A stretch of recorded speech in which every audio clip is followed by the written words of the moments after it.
नमस्कार दोस्तों, मैं हूं Raju Saini, international business trainer and motivational speaker. दोस्तों मैं स्वागत करता हूं आप सबका आपके अपने यूट्यूब चैनल, जहां पर इंपोर्ट एक्सपोर्ट नॉलेज को हम क्रिटिकल नहीं सिंपल बनाते हैं। तो फ्रेंड्स, एक इंटरेस्टिंग टॉपिक आज आपके लिए लेके आए हैं। Why gold smuggling is increasing day by day in India, यानी आखिरकार हिंदुस्तान में गोल्ड की तस्करी या जो स्मगलिंग बोलते हैं वो तस्करी क्यों बढ़ती जा रही है, उसके क्या रीजन है, जो स्मगलिंग कर रहे हैं उन लोगों को कितना प्रॉफिट मार्जिन होता है, रीजंस क्या क्या है कि क्यों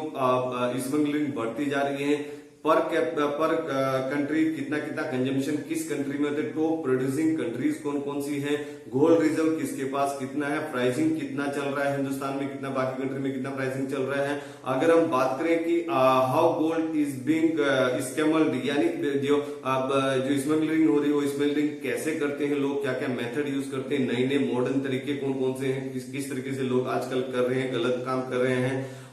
Why custom fails to control the smuggling in India, ये इंडिया में क्यों हम उन पे पूरी तरह कंट्रोल नहीं कर पा रहे हैं, या फिर उनके क्या क्या सोल्यूशन है, ऐसे कौन कौन से सोल्यूशन है जिनको हम लगा के कंट्रोल कर सकते हैं, कस्टम में उनको पकड़ सकते हैं, सीज कर सकते हैं और हम कम कर सकते हैं स्मगलिंग को इंडिया में। तो ये सब क्वेश्चन का आंसर लेके छोटे से वीडियो में बने रहे हमारे साथ। सबसे पहला हमारा पॉइंट है प्रॉफिट मार्जिन। तो जो स्मगलिंग कर रहे हैं लोग उनको कितना प्रॉफिट मार्जिन होता है, लगभग 6 लाख 5 लाख से 6 लाख रुपए पर केजी गोल्ड के स्मगलिंग में उनको सेविंग होता है, उनको प्रॉफिट मार्जिन होता है। स्मगलिंग का मतलब क्या हुआ, लगभग वो क्या करते हैं कि अपना टैक्सेस और इंपोर्ट ड्यूटी जो उनको पे करना रहता है वो पे नहीं करते हैं, उसी चीज को स्मगलिंग बोलते हैं कि इंपोर्ट किया आपने लेकिन जो गवर्नमेंट को आपको टैक्स देना है वो टैक्स आपने नहीं भरा, दूसरे तरीके से आपने इंपोर्ट कर लिया लेकिन आपने टैक्सेस नहीं पे किया, तो जो आप उसको फिर हिंदुस्तान में सेल करेंगे वो तो आपको पैसा मिलना ही मिलना है। तो उसमें जो प्रॉफिट मार्जिन है, जो लीगल तरीके से आप इंपोर्ट करते हैं उसके कंपैरिजन में आपको 6 लाख 5 लाख से 6 लाख रुपए पर केजी के हिसाब से आपको सेविंग हो जाता है, उतना प्रॉफिट मार्जिन हो जाता है। इसलिए जब से इंपोर्ट ड्यूटी बढ़ी है तब से हिंदुस्तान में जो तस्करी है, गोल्ड की तस्करी है, वो धीरे धीरे इंक्रीज होनी चालू होगी। स्मगलिंग बढ़ती जा रही है, स्मगलर भी बढ़ते जा रहे हैं, बड़े बड़े ग्रुप है और डिफरेंट तरीके हम आगे बताएंगे क्या क्या लोग मॉडर्न तरीके यूज कर रहे हैं। अभी नेक्स्ट पॉइंट की बात करें कि what are the reasons in smuggling in India, यानी इंडिया में अगर जो स्मगलिंग हो रही है उसके क्या रीजन है। तो सबसे पहले जो मैंने बताया कि इंक्रीज इंपोर्ट ड्यूटी, यानी इंपोर्ट ड्यूटी पहले 10% लगती थी, अभी 12.5% इंपोर्ट ड्यूटी लगने लगी। तो फिर लोग सोचते हैं, यानी इंपोर्टर लोग सोचते हैं यार हमें प्रॉफिट मार्जिन कम हो गया, बच कुछ नहीं रहा है, क्योंकि जो सेलिंग प्राइस है वो तो लगभग हमारे हाथ में नहीं है, वो तो कंट्रोल्ड बाय डिफरेंट फैक्टर्स हैं। अगर हम बात करें 2013-2012 से पहले की बात में जो इंपोर्ट ड्यूटी लगती थी वो अराउंड 2% लगती थी, वो बढ़ते बढ़ते आज 12.5% हो गई है। तो ये ही एक मेन रीजन है कि जो इंसेंटिव मिलता है स्मगलिंग को, यानी जो तस्करी कर रहे हैं लोग उनको जो इंसेंटिव मिल रहा है, प्रॉफिट मिल रहा है, वही अट्रैक्ट करता है उनको गलत काम करने के लिए कि सीधे तरीके से हमें प्रॉफिट मार्जिन ज्यादा नहीं मिल रहा है। तो why we should not use some different way where we can have some different more margin. तो जिनको 6 लाख रुपए पर केजी के हिसाब से जो मिल जा रहा है वो ड्यूटीज पे ना करने की वजह से मिल रहा है, जो कि एक गलत तरीका है। अगर दूसरी बात करें कि दूसरा क्या रीजन है, जीएसटी में भी हाइक हुआ है। पहले 1% का जीएसटी लगता था, अभी 3% तक का जीएसटी लगता है and additional 5% GST on making of gold ornament, जो गोल्ड के ऑर्नामेंट बनते हैं उन पे 5% जीएसटी और लगा हुआ है गवर्नमेंट ने। तो ये सब टोटल मिला के ये सब रीजन है कि लोग सीधे तरीके से इंपोर्ट करने के बजाय गलत तरीके से इंपोर्ट करना भी अभी चालू कर दिया है। तो स्मगलिंग ये बढ़ती जा रही है। अगर हम बात करें how much gold per year smuggle in India, यानी जो तस्करी हो रही है हिंदुस्तान में कितनी पर ईयर हो रही है, तो अगर कंजम्पशन की बात करें तो हिंदुस्तान में लगभग पर ईयर 1000 मीट्रिक टन का गोल्ड हम इंपोर्ट कर लेते हैं, उसका 20 से 25% गलत तरीके से आता है, विदाउट ड्यूटी पे किया आता है, यानी लगभग 200 metric ton per year smuggling किया जाता है हिंदुस्तान में अलग अलग कंट्री से। मैक्सिमम पार्ट उसका दुबई आता है। अगर हम बात करें top consumption consumption of gold, तो इंडिया में अगर बात करें तो 1000 मीट्रिक टन पर ईयर हम लोग कंजम्पशन कर रहे हैं। China 984 metric ton per year consumption करता है गोल्ड का। यूएसए की बात करें तो 193 मीट्रिक टन का पर ईयर यूएसए कंजम्पशन करता है। जर्मनी 124 मीट्रिक टन का कंजम्पशन करता है पर ईयर गोल्ड का। अगर थाईलैंड की बात करें तो 19 मीट्रिक टन पर ईयर का गोल्ड कंजम्पशन करता है। अगर गोल्ड रिजर्व की बात करें तो हिंदुस्तान के पास में around 25,000 metric ton gold reserve है, यानी in the form of jewellery, in the form of biscuits, coins, जो कि हमारे हिंदुस्तानी भाई बहन अपने पास में रखना पसंद करते हैं। जो लेडीज हैं, बहनें हैं, जो माताएं हैं, कुछ अपने ऑर्नामेंट्स, जो ज्वेलरी है पहनना पसंद करती है, अपने घर में रखना पसंद करती है, शादी पार्टी फंक्शन में जाना पसंद करती है, अपने आप को अच्छा ब्यूटीफुल दिखे। तो ये हमारा कल्चर है कि हम ब्यूटीफुल दिखने के लिए और अलग अलग तरीके के इंस्ट्रूमेंट्स यूज करते हैं, तो उसमें गोल्ड भी एक अच्छा इंस्ट्रूमेंट है। तो गोल्ड के बने हुए जो जवाहरात बोलेंगे या फिर जो ज्वेलरी बोलेंगे या फिर ऑर्नामेंट जिसको बोलते हैं ज्वेलरी, तो वो हमारे पास में, मैं किसी इंडियन बैंक की बात नहीं कर रहा हूं, आरबीआई जो रिजर्व बैंक ऑफ इंडिया उसकी बात नहीं कर रहा हूं, जो हमारे पास फैमिली के पास में नॉर्मल जो सिटीजन्स के पास में अराउंड 25,000 मीट्रिक टन का गोल्ड रिजर्व है, जो कि लगभग अगर यूरो जोन की बात करें, जो यूरोपियन कंट्रीज है 1927 कंट्रीज है, वो euro zone plus USA plus China, इन तीनों के अगर हम बैंक के गोल्ड रिजर्व की बात करें तो उसके इक्वल आता है जितना हमारे पास में, हमारी फैमिली के पास में 25,000 मीट्रिक टन गोल्ड रिजर्व है हिंदुस्तान फैमिली के पास में। अगर प्राइसिंग की बात करें तो रफली अगर आप 4-5 साल पहले की बात करें तो प्राइसिंग क्या था, और आज गोल्ड का प्राइस लगभग 49,000 50,000 इस रेंज में अप एंड डाउन होता है। वो तो रेट तो अप एंड डाउन होता है, तो हमारे हाथ में नहीं, डिफरेंट फैक्टर्स के हाथ में। तो लगभग हम मान सकते हैं ऑन एन एवरेज अभी 50,000 पर तोला, यानी 50,000 rupees per 10 gram of gold Hindustan में अभी प्राइस चल रहा है। अगर तो प्रोड्यूसिंग कंट्रीज की बात करें कि कौन कौन सी कंट्री सबसे ज्यादा प्रोड्यूस करी, तो उसमें सबसे पहले नंबर पायदान पे आता है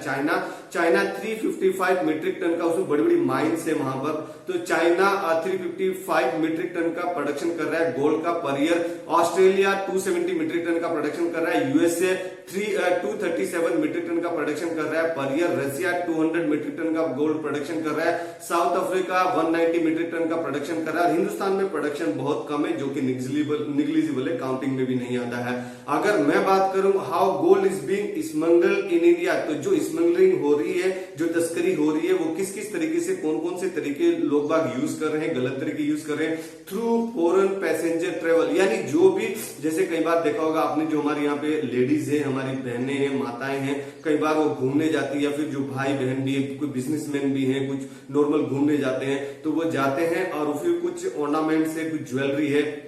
जैसे 1 लाख तक का अगर कोई भी लेडीज है तो 1 लाख तक का कुछ भी ज्वेलरी पहन के आती है, तो उस पर कोई कस्टम ड्यूटी नहीं है, तो वो इंपोर्ट फ्रीली बिना कस्टम ड्यूटी पे की आ सकते हैं। कोई मैन है तो वो 50,000 तक का गोल्ड ज्वेलरी कुछ भी पहन के आ सकता है, उसके लिए फ्री है। लेकिन उसके अलावा भी लोग, ये जो बिग जो ग्रुप्स होते हैं, जो ये स्मगलिंग करते हैं, जो तस्करी करते हैं, वो बड़े बड़े ग्रुप रहते हैं, तो वो छोटे छोटे मतलब ऐसे एयरपोर्ट पे लोगों को कॉन्टेक्ट भी करते हैं, तो वो वहां से भी पैसेंजर्स को पकड़ते हैं और उनको लुभावना, लुक्रेटिव, यानी उनको जो लाभदायक है वो ऑफर देते हैं उनको, और उनसे भी वो स्मगलिंग कराते हैं, ताकि उनके पास जो, जैसे फॉर एग्जांपल अगर मैं स्मगलिंग कर रहा हूं, तस्करी कर रहा हूं, तो कस्टम को डाउट आ जाता है कि why you are going Dubai 6 time 10 time in a month, तो वहां पे डाउट आ जाता है, फिर वहां पे पकड़ने के चांसेस ज्यादा बढ़ जाते हैं। इसलिए लोग जो फ्रीक्वेंट ट्रेवलर नहीं है उनको ये ज्यादा कॉन्टेक्ट करते हैं, तो ये भी एक मेथड चल रहा है। अगर मैं बात करूं डिफरेंट मेथड की, थ्रू ई कॉमर्स, यानी ई कॉमर्स से आपने, जैसे आपने फ्लिपकार्ट से, दूसरे किसी अमेजन या दूसरे किसी प्लेटफॉर्म से, मैं किसी का एक प्लेटफॉर्म का नाम नहीं ले रहा हूं, लेकिन ये कैसे, जैसे एग्जांपल के तौर पे मैं बता रहा हूं कि किसी भी ऑनलाइन प्लेटफॉर्म से आपने फोन ऑर्डर किया, कुछ भी ऑर्डर किया, तो वो वहां से पैकिंग होके आपके पास में आता है, तो उसके बहुत ज्यादा चेकिंग, इतना डीपली चेकिंग नहीं कर रहे हैं। लेकिन ये भी तरीका एक लोग यूज कर रहे हैं कि जैसे फोन है, फोन अंदर से फोन निकाला, फोन कवर के बीच में गोल्ड बिस्किट्स वो पैक किए और उसको शिप कर दिया इंडिया में, तो वो आ गया हमारे पास में थ्रू इलीगल तरीका। मतलब वो कोरियर से जो आया वो तो तरीका ठीक है, लेकिन उसमें फोन आना चाहिए था, उसमें फोन के बजाय गोल्ड आ गया है, जिसमें कोई बहुत ज्यादा कस्टम ने पकड़ा नहीं है। थ्रू फ्लाइट टॉयलेट, यानी ये भी मॉडर्न तरीका लोग यूज कर रहे हैं, जैसे फ्लाइट दुबई से दिल्ली आई है, दिल्ली आने के बाद में वो फिर लोकल में दूसरी जगह जाती है, अहमदाबाद जाती है, दूसरी जगह मुंबई जाती है। तो वहां से जो फिर इंटरनेशनल फ्लाइट वो नॉर्मली डोमेस्टिक फ्लाइट बन के अगर जाती है तो उसी फ्लाइट में वो टॉयलेट में छिपा देते हैं या फिर कहीं ऐसी जगह छिपा देते हैं जहां पे नॉर्मली चेकिंग नहीं होती है। तो वहां फिर वो बंदा जाता है दोबारा और वहां से वो उसको कलेक्ट कर लेता है। इसके बारे में आप अलग वीडियो भी देख सकते हैं, यूट्यूब की वीडियो डिफरेंट वीडियो बनी हुई है कि किस तरीके से लोग स्मगलिंग कर रहे हैं थ्रू शिप मेंटेनेंस ग्रुप। यानी जो शिप के मेंटेनेंस ग्रुप है, नॉर्मली शिप में तो कोई भी कंटेनर आता है तो वो स्कैन होके आता है, उसमें कस्टम पूरा चेक करता है। लेकिन जो मेंटेनेंस ग्रुप है, जैसे कोई मैकेनिकल मेंटेनेंस है, इलेक्ट्रिकल मेंटेनेंस है, कोई भी मेंटेनेंस ग्रुप है, उनको मतलब उनका सपोर्ट लेके उनको कुछ गोल्ड दे दिया जाता है और वो अपनी कस्टडी में रखते हैं और वो किसी ना किसी तरीके से फिर बाहर विदाउट कस्टम ड्यूटी पे किए या फिर कस्टम को बिना इन्फॉर्म किए वो बाहर लेके आ जाते हैं किसी ना किसी तरह, क्योंकि उनके ऊपर डाउट नहीं आता वो मेंटेनेंस के लोग हैं, वो उनके कस्टम मतलब उनके जो शिप के खुद के लोग हैं। गोल्ड थ्रू लिक्विड फॉर्म, यानी गोल्ड है, गोल्ड को बोतल में मतलब लिक्विड फॉर्म में, क्योंकि लिक्विड जो केमिस्ट्री में आपने पूरा पढ़ा होगा, लिक्विड फॉर्म में बोतल में भर के उसको अपने बैग में अटैची में डाल के लेके आ जाते हैं लोग और फिर यहाँ पर उसको सॉलिडिफिकेशन कर लेते हैं हिंदुस्तान में आके। पेंटिंग ऑन योर बॉडी, यानी अंदर आपने कोट पहना है, कोट के अंदर आपने उसको जो गोल्ड है, गोल्ड का ऐसे पेंट बना के पेंट बॉडी पे पेंट करके आ गए तो आधा केजी तो आप गोल्ड लेके आ ही सकते हैं ऐसे। तो वो भी गलत तरीका है, उसको भी आप यूज मत कीजिए, गलत है। थ्रू ये एक डिफरेंट मेथड्स थे जो कि लोग और मॉडर्न मेथड भी अवेलेबल है यूट्यूब पे, आप देखिए दूसरे तरीके देखिए, लेकिन वो गलत तरीके वो आप बिल्कुल यूज मत कीजिए। अगर हम बात करें why custom fails in control of smuggling in India, तो जो गवर्नमेंट की पॉलिसीज हैं, जो गवर्नमेंट की इंटेलिजेंस है, उसकी अगर हम बात करें, फेक इंपोर्ट डॉक्यूमेंट्स, यानी डॉक्यूमेंट्स में अंडर इनवॉइसिंग वगैरह, जिसके बारे में आपने पहले सुना भी होगा। कस्टम कई बार पकड़ भी पाते हैं, कई बार नहीं भी पकड़ पाते। कितना पकड़ पाते हैं अगर हम बात करें तो जो यहाँ पे कस्टम की एफिशिएंसी है अराउंड 2%, जो जितना भी स्मगलिंग हो रहा है, यानी अगर आप देखेंगे 200 मीट्रिक टन का हम per year gold through different way यानी विदाउट ड्यूटी पे किए हिंदुस्तान में आ रहा है, तो उसका लगभग 2% यानी 200 में से ओनली, जैसे पूरा कंजम्पशन 1000 मीट्रिक टन हो रहा है, स्मगलिंग 200 मीट्रिक टन हो रहा है, उसमें से मात्र 4 टन ही सीज कर पाता है हमारा इंडियन कस्टम। तो ये वहां पर स्ट्रेंथनिंग की जरूरत है। Lack of strong government action, यानी गवर्नमेंट उसमें बहुत ज्यादा कुछ फोकस नहीं कर रहा है, तो इसलिए स्मगलिंग बढ़ती जा रही है। एक साइड में तो गवर्नमेंट अपना ड्यूटी बढ़ाते जा रहा है, तो उससे और इंसेंटिव मिल रहा है, जो लोग बिना ड्यूटी पे किए करके आ रहे हैं उनको प्रॉफिट मार्जिन ज्यादा मिल रहा है, तो वो डिफरेंट और तरीके सोचने की कैसे हम इसको और स्मगलिंग कर सकते हैं। गवर्नमेंट टू गवर्नमेंट डिस्कशन, तो जो गवर्नमेंट जैसे यहाँ पर दुबई की गवर्नमेंट, इंडियन गवर्नमेंट दुबई की गवर्नमेंट से बात करें कि आप ऐसे अगर हमारे हिंदुस्तान में आता है तो इस पे आप कंट्रोल कीजिए, वो भी अपने कंट्रोल मैकेनिज्म कुछ डेवलप कर सकते हैं, बट वो ऐसा कुछ नहीं हो रहा है। No proper checking at airport, airport पे चेकिंग हो रही, थाउजेंड्स ऑफ पैसेंजर्स आ रहे, इतने पैसेंजर आ रहे, तो डीपली एक की 1 by 1 थोरो चेकिंग करना उतना पॉसिबल नहीं हो पा रहा है। तो वो भी एक पॉइंट है कि why custom fails in control of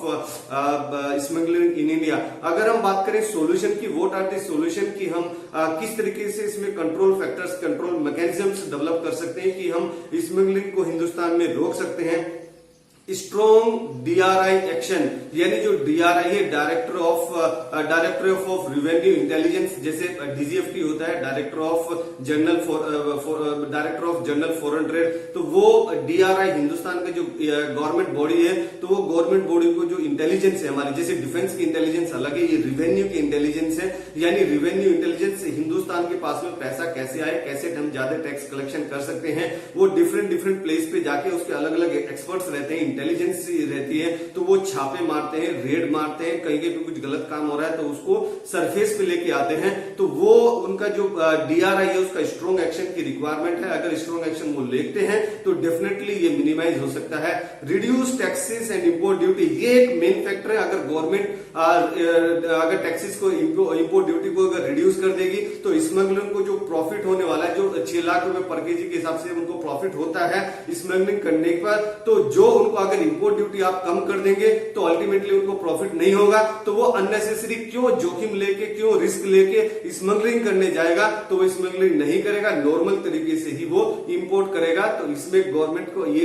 action ले सकती है, इंपोर्ट ड्यूटी और टैक्सेस। लेकिन गवर्नमेंट को क्या पैसा चाहिए, तो गवर्नमेंट ड्यूटी बढ़ा रहा है, तो ये गलत तरीके से भी लोग इंपोर्ट कर रहे हैं। स्ट्रेंथनिंग ऑफ इंस्पेक्शन डिवाइस, जो इंस्पेक्शन डिवाइस है यानी दूर से देख के पहचान ले, दूर से देख के बता दे कि यहाँ पर गोल्ड है, तो वो भी हम डेवलप कर सकते हैं, लेकिन उसमें बहुत ज्यादा फोकस नहीं किया जा रहा by the government of India. अगर इंटेलिजेंस की बात करें, intelligence research in near by country, जैसे कई बार आपने देखा होगा दुबई से डायरेक्ट हिंदुस्तान में ना के दुबई से नेपाल जाता है, दुबई से पाकिस्तान जाता है, दुबई से बांग्लादेश जाता है, उस रूट से रीरूट होके हिंदुस्तान में आता है, क्योंकि दुबई से आने वाला बहुत ज्यादा भी मतलब थोड़ा स्ट्रिक्टनेस बढ़ते जाता है, तो दूसरा वे भी लोग बाग उसको अख्तियार करते हैं, उसको इंप्लीमेंट करते हैं कि हम दूसरे से रीरूट करके, दूसरी कंट्री से रीरूट करके भी हिंदुस्तान में